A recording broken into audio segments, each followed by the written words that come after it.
मान्य जब हजारों साल से पूजे जा रहे हैं तो अरबों खरबों रुपया खर्च करके दोबारा प्राण प्रतिष्ठा करने का औचित्य क्या था? मैं माननीय अधिष्ठाता महोदय जी, मैंने महामहिम राज्यपाल जी का भाषण पढ़ा और जिस तरीके से पढ़ने के बाद पता लगा उसमें केवल सरकार का गुणगान है जो जमीनी हकीकत से कोसों दूर है। सबसे पहले महामहिम राज्यपाल के भाषण के पृष्ठ 1 पर बड़ी वाहवाही लूटी गई है रामलला प्राण प्रतिष्ठा का। ऐसा लगता है जैसे भारतीय जनता पार्टी की सरकार के पहले रामलला थे ही नहीं। एक और कहा जाता है कि देश के करोड़ों करोड़ों आराध्य के भगवान है श्री राम और भारतीय जनता पार्टी उन करोड़ों करोड़ों लोगों की भावनाओं को आहत कर ऐसा ड्रामा कर रही है कि जैसा कि लगता है कि राम को हम लाए हैं, जबकि ये जगविदित है, ये पूरे संसार सब मालूम है। हजारों साल से राम की यहां पर पूजा होती चली आ रही है और जब राम की हजारों साल से पूजा चली आ रही है तो उसमें प्राण प्रतिष्ठा का प्रश्न कहां से उठता है?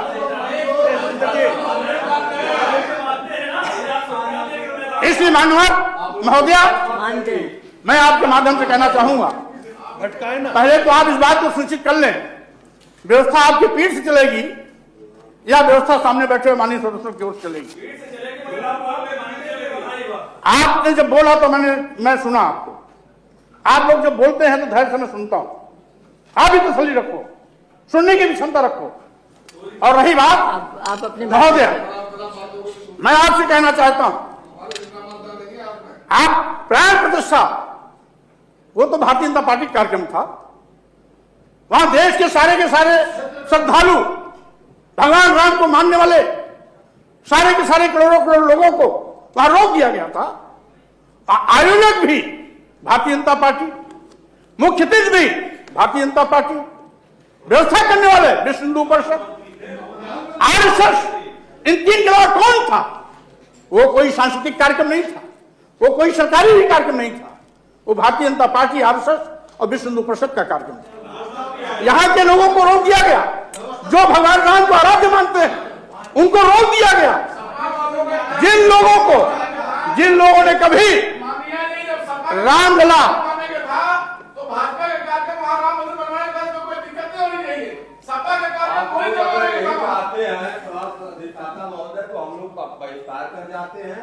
आप लोग अपना भाषण सुनिए और सुनाइए। ये तरीका बिल्कुल गलत है। देखिए ऐसा है और आप रोक नहीं लगा पा रही हैं। आप बैठिए, आप रोक नहीं लगा पा रही हैं। आप क्यों नाराज हो रहे हैं?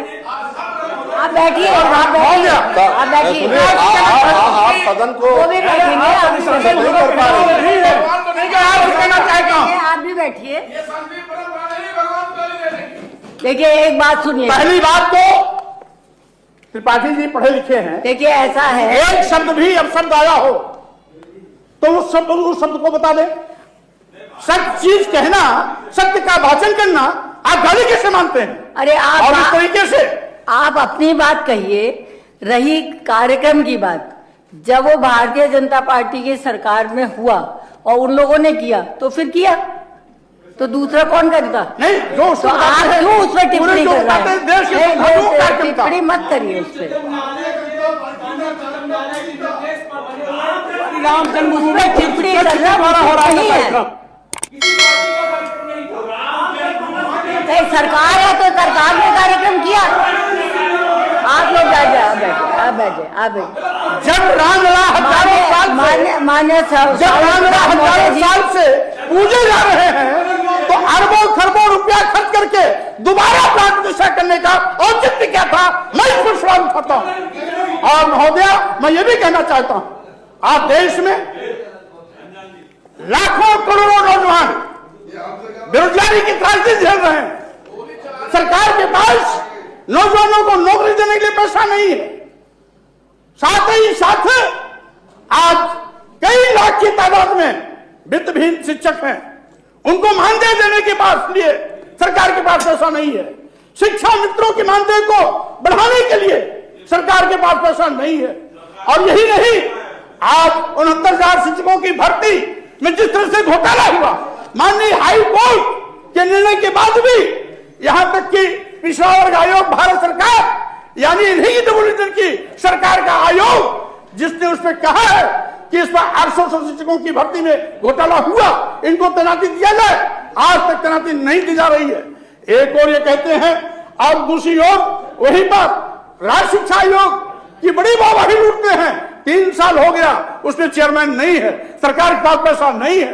मदरसा शिक्षकों को मानदेय जो अभी तक मिल रहा था उसको रोक दिया गया, उनको देने का पैसा इनके पास नहीं है। लेकिन मैं कहना चाहता हूं, जो है उसको ये नकार करके फिर से प्रस्तुत करने की कोशिश कर रहे हैं। अरे जो हजारों साल से पूजा जाता है, हजारों साल से उस अयोध्या में राम की पूजा होती है, उसके अंदर प्राण प्रतिष्ठा का औचित्य नहीं है। यही पर महोदय